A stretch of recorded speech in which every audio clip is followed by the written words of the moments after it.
5월의 첫 주입니다. 5월은 춥지도 않고 덥지도 않을 뿐 아니라 곳곳에 꽃들이 만개하고 자신들을 마음껏 뽐내며 환호하는 절기이기에 계절의 여왕은 5월이다, 이렇게 말을 합니다. 이 5월의 한 복판에 이름을 붙였으니 그게 가정의 달입니다. 5월은 가정의 달. 어린이날도 오늘이고 8일날은 어버이날이고 15일 날은 스승의 날이고 20일은 성년의 날이고 21일은 부부의 날입니다. 징검다리를 건너듯 가족의 소중함을 일깨우는 계절 5월입니다. 우리 교회에서는 가장 소중한 가족 중에 하나인 나눔의 교회 소중한 가족을 세우는 중직 선출하는 달이기도 합니다. 이혜인 시인이 5월이라는 시를 썼는데 이런 말이 있습니다. 풀잎은 풀잎대로, 바람은 바람대로 초록색 서정시를 쓰는 5월, 물 오른 수목처럼 싱싱한 사랑을 우리네 가슴 속에 퍼 올리게 해주소서. 말을 아낀 지혜 속에 접어둔 기도가, 말을 아낀 지혜 속에 접어둔 기도가 한 송이 장미로 피어나는 5월. 그래, 5월이란 말을 들으면 스물스물 행복이라는 단어가 찾아옵니다. 사랑하는 나눔의 성도 여러분이 5월 내내 그렇게 하나님이 베풀어 주시는 5월의 행복을 마음껏 가정과 직장과 삶의 자리에서 누릴 수 있기를 축원합니다. 성경에는 보통 복 그렇게 말하면 행복의 뜻으로 연결됩니다. 마태복음 5장 3절 우리가 잘 아는 말씀이잖아요. 심령이 가난한 자는 복이 있나니 천국이 그들의 것이며. 근데 이것을 공동 번역에서는 뭐라 했느냐 하면 마음이 가난한 사람은 행복하다, 행복으로 바꿨어요. 마음이 가난한 사람은 행복하다, 하늘나라가 그들의 것이다. 복이 행복으로 번역을 했어요. 오늘 본문에는요, 복이 4번 나와요. 오늘 본문 1절을 보면 여호와를 경외하며 그의 길을 걷는 자마다 복이 있도다. 두 번째로는요, 2절에 나와요. 내가 내 손이 수고한 대로 먹을 것이라. 내가 복되고 형통하리로다. 세 번째 나와요. 4절입니다. 여호와를 경외하는 자는 이같이 복을 얻으리로다. 네 번째는요, 5절에 나와요. 여호와께서 시온에서 내게 복을 주실지어다. 누구에게 복이 오며 복은 어디에서 출발하며 우리가 살아가는 인생의 길에 이 복을 주는, 행복을 주는 이 비밀은 어디에 있는 것일까? 우리 모두도 복을 찾아 떠나지요. 곳곳마다 복은 산재되어 있어요. 대문에도 복자를 써놓고 비겐닛에도, 옛날에는 주발 위에도 복자를 써놓고 다 복을 쫓아갑니다. 행복을 소원합니다. 저도 복을 쫓아가다가 경복씨를 만났습니다. 우리 어머니는 복순이이십니다. 예. 그 복의 정체를 살펴보겠습니다. 오늘 2절 말씀에 첫 번째 복을 이야기합니다. 말씀 선포하기 전 이 복이 여러분들 가정에 함께하기를 축원합니다. 내가가 아니고 내가 내 손이 수고한 대로 먹을 것이라. 내가 복되고 형통하리로다. 첫 번째 복이요, 수고한 대로 먹는 복입니다. 우리 인생 살다가 보면 수고를 죽어라고 했는데 그 수고한 열매를 못 따는 사람이 있어요. 돈은 왕창 애써서 벌었는데 그 돈을 쓰는 사람은 다른 사람일 수 있어요. 수고한 대로 먹는 게 복인데 수고했는데도 못 먹는 복. 신명기 28장 30절 말씀에 이렇게 말합니다. 신명기 28장 30절. 네가 여자와 약혼하였으나 다른 사람이 그 여자와 같이 동침할 것이요, 집을 건축하였으나 거기에 거주하지 못할 것이요, 포도원을 심었으나 내가 그 열매를 따지 못할 것이며. 인생 살면서 이런 경험하고 없으셨어요? 없기를 바라지만 새벽별 보고 나갔어. 저녁에 밤달 보고 퇴근해. 그렇게 애썼는데 뭔가 되는 것 같았는데 어느 날 한 방에 사기를 당한다든지 사고를 만난다든지 그렇게 애썼던 것들이 나한테 하나도 손에 잡히지 않는 거, 그건 복이 아니외다. 또 내 손이 수고한 대로 먹어야 복인데 네 손이 수고하지 않았는데도 대박이 나는 거 있잖아요. 복권 같은 것 말이죠. 이 복권은 당첨자 70%가 5년 내에 그 돈을 모두 잃든지 다 지출이 된답니다. 말씀 지워주세요. 복권, 로또 복권 저도 처음 나왔을 때 사봤어요. 누가 목사님 선물할게요 하고 사주기도 했어요. 그런데 꼴찌에 한 번인가 당첨되고 한 번도 된 적이 없어요. 만약에 이게 되었다 합시다. 와, 인생 대박 났다고 부러워하겠죠. 부부가 이것 때문에 갈라서요. 내가 샀는데 왜 네가 다 가져가냐? 뭐 그런 것 말해요. 그리고 당첨되니까 얼마나 사람들이 달라붙는지. 옛날에는 나 없어 그러면 되지만 인심 다 잃고 살아가는 거예요. 그러니까 수고하지 않았는데도 불로소득을 얻는 거, 그거 복 아니래요.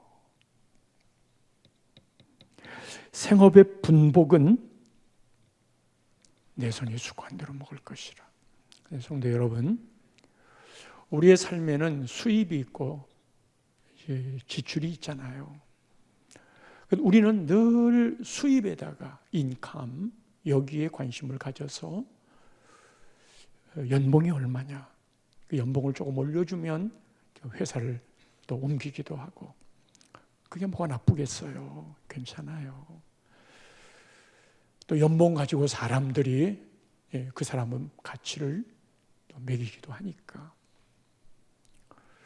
근데 인컴 연봉보다 나가는 돈이 더 많으면 빚을 지게 돼 있어요. 들어오는 금액에 마음을 쓰는 것도 중요하지만 나가는 것에 마음을 쓰는 것이, 이 지출되는 게 허접하게 나가는, 이 대한민국 사람들 보면 가난한 사람이 없는 것 같아요. 나중에 알고 보면 참 돈에 찌들리는데, 그런데 하고 다니는 거 보거나 가전제품 사는 걸 보거나 또 시장하는 거나 이런 거 보면 돈이 모자랄 수밖에 없지. 근데 이게 경쟁하듯 그게 나의 정체감을 드러내듯 그걸로 세상이 평가를 하니까. 근데 없는데도 꾸려가는 거예요. 근데 한쪽 편에는 늘 빚, 카드빚, 이거 갚아도 한 번도 잉여가 된 적이 없는 이 경제 생활이 끝까지 나를 짓누르고 있어요. 그러니까 인컴보다 지출돼 나가는 걸 따져보는 게 내 손이 수고한 대로 먹는 거예요. 그래서 여러분, 개인적인 삶에는 어떻게 하든지 빚을 줄이세요. 사람마다 삶의 형태가 다르니까 내가 이렇게 빚 줄이려고 고생하는 것보다 빚이 있더라도 난 누릴래. 그럼 뭐 그것도 인생이니까 괜찮아요. 그러나 빚이 우리의 삶을 장악하고 있는 것, 이거는 결국 돈이 장악하고 있는 건데, 이것을 해결하기 위하여 손이 수고하지 아니했는데 다른 것을 요구하는 것으로 바뀌어서 죄를 짓기 시작하는 거거든요. 우리 삶에 평안이 없어요. 그리고 모든 삶의 목표가 돈으로 이어져서 사건, 사고가, 심지어 부모까지 살해하는 게 돈 때문이잖아요. 이게 모두 다 욕심에서 시작되니 복 있는 사람은 너의 손이 수고한 대로 먹는 것이다. 그리고 네 본 것 갖고 어떻게 살아, 이것 갖고 어떻게 미래를 꿈꿔, 그렇게 말하겠지만 내 손이 수고한 대로 먹을 줄 아는 자는 하나님이 그 이후의 삶도 풍성하게 약속하신다는 것을 저는 알아요. 첫 번째 복은 주로 남편이 직장에 대한 복, 재정에 대한 복, 먹고 살 일에 대한 복, 내 손이 수고한 대로 먹을 것이라. 그래 수고를 해야 돼요. 그리고 수고했는데 못 먹는 거나 수고 안 했는데 대박이 나거나 그건 복이 아니래요. 두 번째 복은 3절 말씀입니다. 내 집 안방에 있는 내 아내는, 안방은 은밀한 내실이지요. 결실한 포도나무 같고, 밥 먹어라 옹기종기 모여서 밥상에 둘러앉은 자식들은 어린 감람나무 같으리로다. 아내와 자녀 두 축이에요. 남편은 직장의 축으로 갔고, 이 아내를 포도나무에, 자녀를 감람나무에, 이스라엘 백성들이 주식으로 삼는 소출의 주 요인을 주는 게 세 가지 과일나무가 있는데, 포도나무, 감람나무, 이 감람나무는 올리브 나무예요. 그리고 무화과 나무 이렇게 있어요. 포도나무 송이가 송골송골 까만 빛으로 그냥 그 윤기 있게 탱탱하니 그 광경을 아내에게 비유했어요. 수분도 많고 자양분도 많은 이 포도 열매, 윤기 있는 아내의 삶, 가정에 돌아오면 포근해요.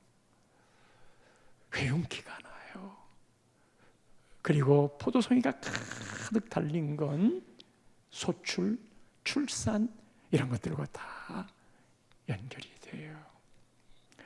감람나무, 올리브나무는 순을 쳐도 베어도 또다시 싹이 트는 이 번식력, 건강하고 유쾌하고 그 가정에 꼭 필요한 것들을 주는 이 활력이 있는 감람나무, 어린 감람나무, 희망을 이야기하지요. 이 아내와 자녀에 대한 걸 잠언 19장 14절에서는 이 말을 이렇게 합니다. 잠언 19장 14절, 집과 재물은 조상에게서 상속하거니와. 그렇죠. 슬기로운 아내는 여호와께로서 말미암느니라. 슬기로운 아내는 여호와께로서 말미암느니라. 예, 아내를 보시고는 당신에게로 말미암았어. 이렇게. 예, 오늘 기도하신 최병규 집사님 2부 기도인데 1부 기도는 또 이유미 권사님 부부가 1, 2부 기도를 했어요. 최 집사님에게 숙제 하나는 오늘 1부에 기도한 이유미 권사님에게 당신은 여호와께로서 말미암았습니다.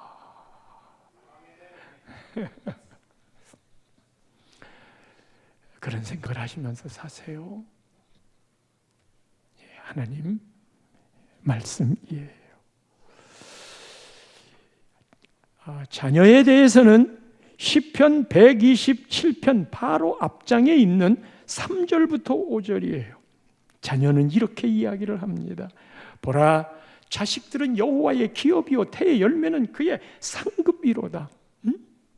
자식은 하나님의 기업, 태의 열매는 하나님의 상급. 우리는 결혼하면 당연하고도 자연스럽게 자식을 낳는다고 생각해요. 근데 점점 불임이 많아지고 있잖아요. 뭐 여러 가지 요인들이 있겠습니다만, 그래서 성경에서는 라헬이가 애를 못 낳자 야곱이에게 왜 나로 애를 못 낳게 하느냐고, 야곱이가 성질을 내면서 내가 하나님을 대신하랴? 태의 문을 여는 건 하나님이라 그 말이에요. 태의 문을 여는 건 하나님이라. 생명의 근본은 하나님이라. 그래서 우리 가정에 보내준 자식은 여호와의 기업, 그리고 하나님의 상급. 그러니까 우리 집안에 하나님의 선물을 주셨어. 윤하와 하람이 이 아이들을 내 자식, 내 새끼 내 맘대로 못해 그러지 말고 내 자식을 통하여 내가 영광 받으리라. 그건 귀결로서 그렇게 될 수 있지만, 자식이 잘 되면 부모가 영광이 되지만, 하나님이 이 자식을 우리 가정에 주셔서 하나님의 인격으로 키워 하나님을 잘 알아가도록, 부모의 욕구와 소망을 이루는 도구가 아니라 하나님이 우리 가정에 맡겨주신 이 자녀를 하나님 말씀 따라 잘 키우도록, 이게 기업이고 상급인 바. 4절로 가면요, 이것이 젊은 자, 장사의 수중의 화살, 이 아이들이 장사의 수중의 화살이, 화살통에 화살이 가득 들었어요. 이것이 많은 자가 복되대요. 그러면 이 화살을 쏘는 건 장사입니다. 이 장사가 화살을 꺼내서 방향을 잡는 거예요. 어디로 쏠까? 어디로 쏠까 하는 건 장사가 하는 일인즉, 자녀를 어떻게 키워야 할까 하는 건 부모가 하는 일. 어느 방향으로 여호와의 기업이고 여호와의 상급인데 하나님의 뜻을 따라서 키워야지. 근데 부모의 마음속에 이 화살의 방향을 하나님을 향하지 않고 세상을 충분히 향할 수 있어요. 그게 지금 이 세상에서 우리가 살아가는 삶의 현 주소인 거예요. 애들이 경쟁하는데 경쟁하는 그 경쟁을 이기기 위해서 어떻게 교회 가가지고 그렇게 경쟁에 이길 수 있니? 수련회를 갈라치면 목사님, 예수 믿는 우리 부모님들이 애를 못 보내줘. 왜 못 보내주는데? 학원 가야 되거든요. 그럴 때도 있겠죠. 꼭 필요한 때도 있겠죠. 그러나 근본적으로 물어보는 거예요. 이 아이들의 앞날을 하나님의 손안에 맡기겠나? 아니면 이른바 실력이라고 말하는 그거에 내 자식이 가는 길을 갈 수 있겠는가? 맡기겠는가? 하나님의 지혜를 구하겠는가? 세상의 지식을 얻어 점수라는 것으로 내 자식의 인생을 맡기겠는가? 이미 우리는 대답하라고 하지 않아도 우리 스스로가 대답하고 있어요. 그리고 그 대답 속에는 수많은 변명의 이야기들을, 이 변명의 이야기를 할라치면 100가지도 1000가지도 더 넘고요. 그리고 이 말을 하려고 하면 하나님의 말씀이 안 들어와요.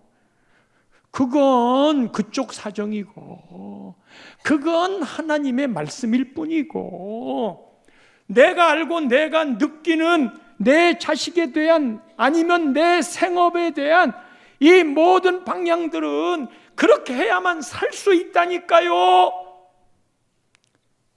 그래서 주일도 내가 생각하고 있는 쪽으로 가야 돼요. 성도 여러분, 이거는 여러분들의 삶을 결코 정죄하거나 또 왜 그렇게 살아 하고 질책하는 거 아닙니다. 우리는 끝없이 예배를 통해 하나님의 복의 근거, 신앙의 기본기라고 하는 건 하나님이 어떻게 했을 때 우리의 삶에 이른바 행복의 길을 열어주는가 하는 그 원리를 설교 속에 이야기해야지. 그리고 우리 교인들이 그런 복을 누리도록 이거를 추려서 갈 길들을 알려줘야지. 그런데 이것의 각자의 적용에 있어서는 이미 내 결론이 서 있어요. 목사님, 사회생활 해봤어요? 안 해봤으니까 이 말 할 수도 있는 거예요. 하나님의 말씀을, 하나님은 그 상황을 다 알고 계셔요. 자, 아빠를 중심으로 하는 직장의 축복, 이곳에서 물질의 복을 누리고 생업의 분복을 누리도록 하는 것, 집에 돌아오면 안방에 있는 결실한 포도나무 같은 아내, 밥상에 둘려있는 이 자식들, 가정의 복, 직장의 복은 안 믿는 사람들도, 하나님 모르는 사람들도 모든 복이 이 두 가지에 초점이 맞춰져 있어요. 그런데 믿는 사람들은 4절 말씀에 이 천기누설 하늘의 복을 이야기합니다. 4절 보세요. 여호와를 경외하는 자는 이같이 복을 얻으리로다. 자, 이같이라고 하는 건 직장의 복과 가정의 복이에요. 근데 그 앞에 여호와를 경외하는 자라는 단서가 있어요. 이 여호와를 경외한다는 이 단서는 5절 말씀으로 들어가면서 더 이해가 확실해져요. 5절 말씀, 여호와는 시온에서 내게 복을 주실지어다. 자, 여호와를 경외하는 자가 복을 받는데 그거는 복받을 대상이 누구냐 하는 거예요. 여호와를 경외하는 자예요. 그런데 그 복을 어디에서 주시냐? 복의 통로, 누구를 통하여 복을 얻느냐 하는 것은 시온에서 내게 복을 주실지어다. 시온에서 복을 준대요. 시온을 통해서 복을 준대요. 이 시온이라고 하는 단어는 하나님의 지상처소예요. 하나님이 지상에 머무를 때 상징화되는 지성소 같은 곳이에요. 하나님의 눈에 보이는 하나님의 임재의 지상처소, 이것을 시온이라고 말하는데, 이 시온을 지금의 개념으로 가장 하나님의 임재를 강하게, 이것 때문에 하나님이 매번 찾아오시고 이곳에서 예배드리는 걸 그렇게 기뻐하시는 그 장소가 어디냐? 이게 시온, 즉 교회예요. 사랑하는 성도 여러분, 직장의 복과 가정의 복은 그 복의 통로가 교회인 것을 믿습니까? 시온에서, 교회를 통해서 하나님이 이 복을 주시는 줄 믿습니다. 따라서 우리의 삶에 인생의 정확한 세 꼭지점이 있어요. 직장의 복, 가정의 복, 그리고 교회의 복이에요. 이 세 꼭지점을 통해 우리 인생의 기본기를 누리게 되는 건데, 이 세 꼭지점 이외에 다른 곳에 가서 시간을 보내는 사람들, 삶에 문제가 오고 직장과 가정이 무너집니다. 이 세 꼭지점 이외에, 자, 예수 안 믿는 사람들은 직장과 가정을 가장 소중하게 여기지요. 근데 그는 교회를 통하여 누리는 복 없어요. 우리는 하나님이 어떤 분인지 알기 때문에 하나님 없이 세상이 잘 되는 것을 부러워하니까 그런 생각 들 때도 있지만, 세상이 주는 평안과 하나님이 주신 평안이 달라요.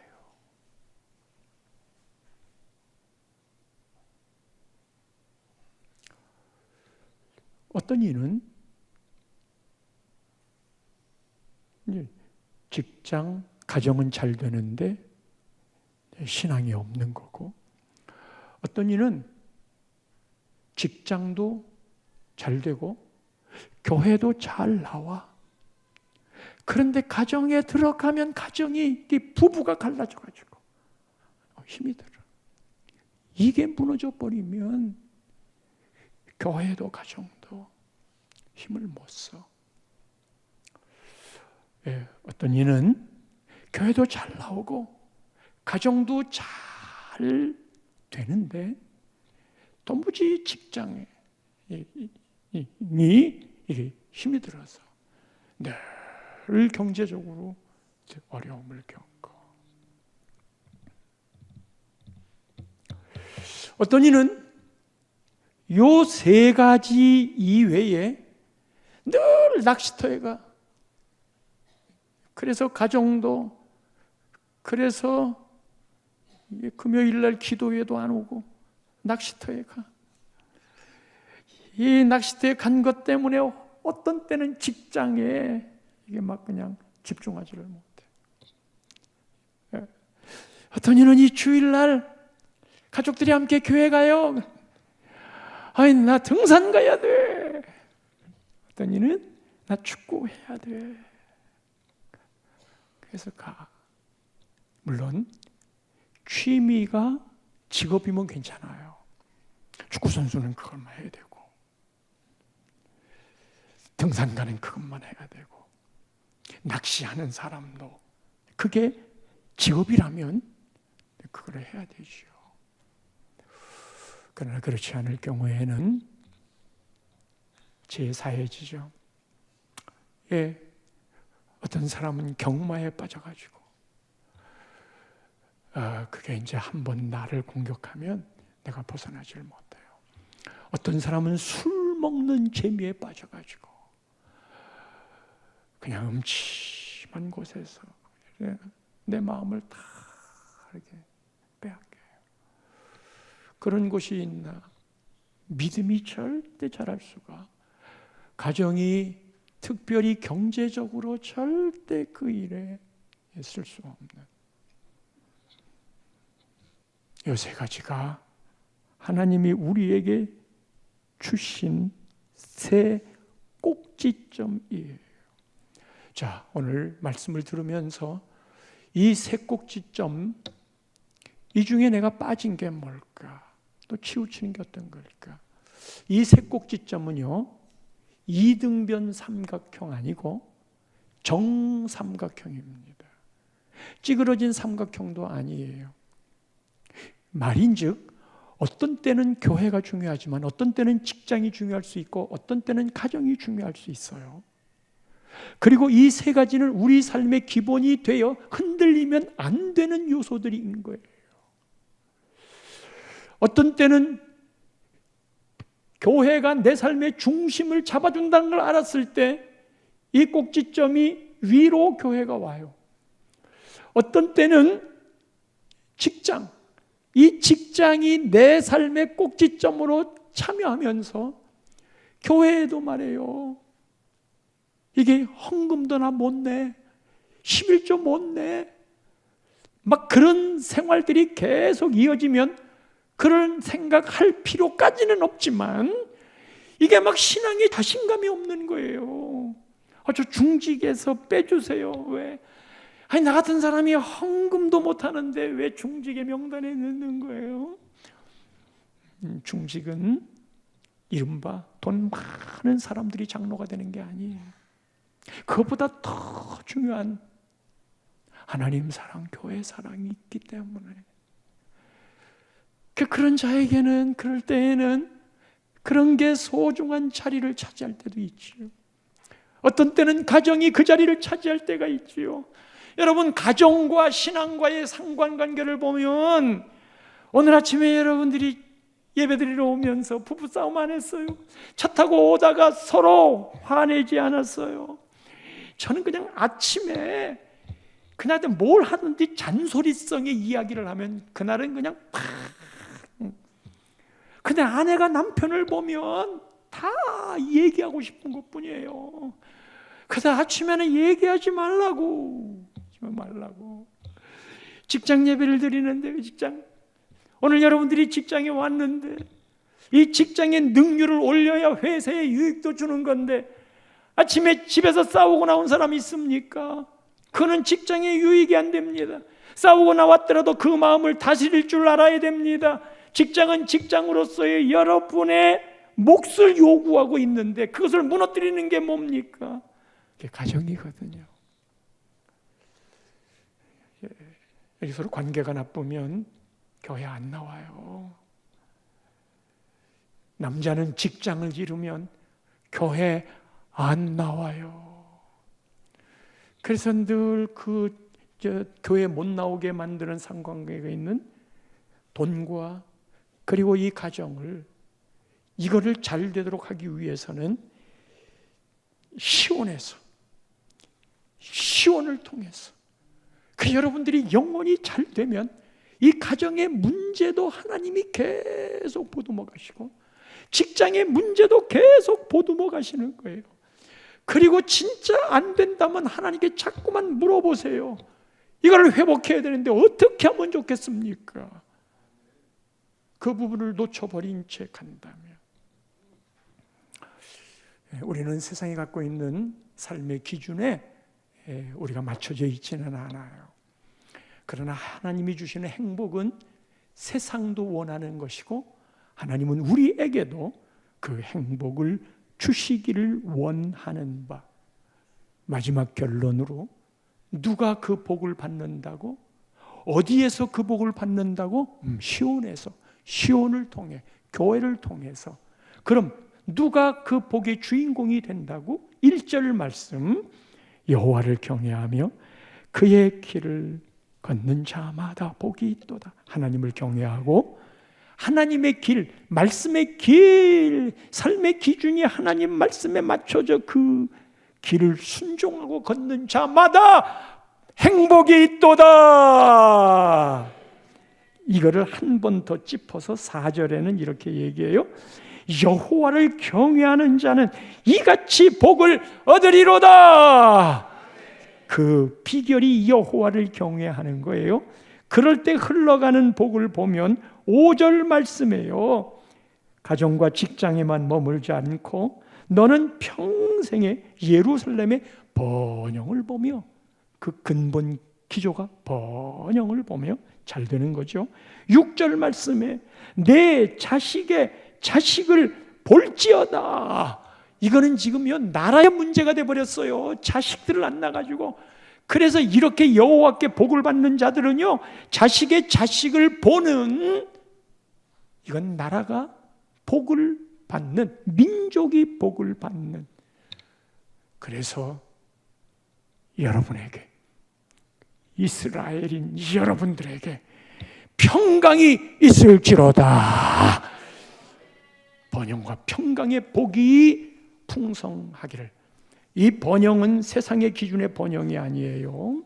하나님이 내리시는 복의 결과로서의 번영, 그리고 평강. 5월 내내 이 복을 누리시는 나눔의 성도님 되시기를 축원합니다.